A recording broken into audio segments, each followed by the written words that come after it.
were wrong. Kind of. In a recent post by the Safe team, they actually said that it was one of the developer machines that were compromised after all. Let's get froggy. We originally speculated that it was the Bybit exchange computers that were hacked because the Safe team did a preliminary search and found no issues on their end. So we concluded that it was the exchange computers that must have been affected. So this was the original image that we showed you, that the computers of the exchange were actually hacked, and it showed the users a bad transaction. But in fact, this was the actual setup. It looks like it was in fact the Safe UI, the Safe website, that was indeed hacked. It showed the users correct information, which sent it to the non-hacked exchange computers, which then when it finally went to their wallets, that's where it sent the bad transaction, which they still could have verified on their wallets. Now, there's no need to panic if you're still using a Safe multisig wallet. The smart contracts themselves are still solid. So the fix for this is still exactly the same. Use the SafeTX hashes script that we created. It is a fork of this man's original repo with even less dependencies and for more technical users. And if you want a breakdown of how the smart contract portion of this worked, be sure to watch that on my YouTube. And if you want a breakdown of how to prevent these hacks for yourself, be sure to watch this other video on using the Safe Hashes tool so that you can make absolutely sure that the transactions you're signing are what you want to sign. Now, this man here is part of the SEAL 911 team.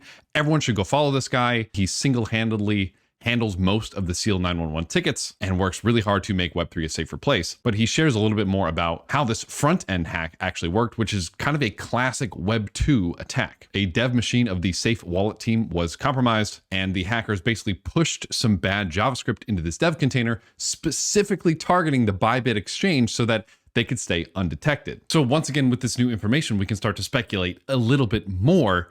And the fact that this nearly exact same type of hack has happened a few times leads us to believe that these other attacks, such as WazirX, I still don't know how to pronounce that, Radiant Capital, it really was the exact same playbook because it was the Safe UI that was compromised the whole time. But once again, same as last time, I'm speculating a little bit here. Now, what I don't love here is them saying that there were no vulnerabilities in the front-end code or services, which is technically correct. However, it feels like it's a little bit misleading because yes, their front end was in fact compromised. Now, it feels like they're going to have more information for us soon, but basically the part that we got wrong was we assumed that it was the users' computers who were hacked when it was in fact the Safe website the whole time. So once again, especially for you security researchers and developers, be sure to look at the SafeTX hashes. If you want to help make it even more isolated from any dependencies, please make an issue or a pull request. And if you're signing any transactions using a multisig, be absolutely sure to use this tool. And once again, I want to give a huge thank you to the Safe Wallet team and the Bybit Exchange for being so transparent about this process.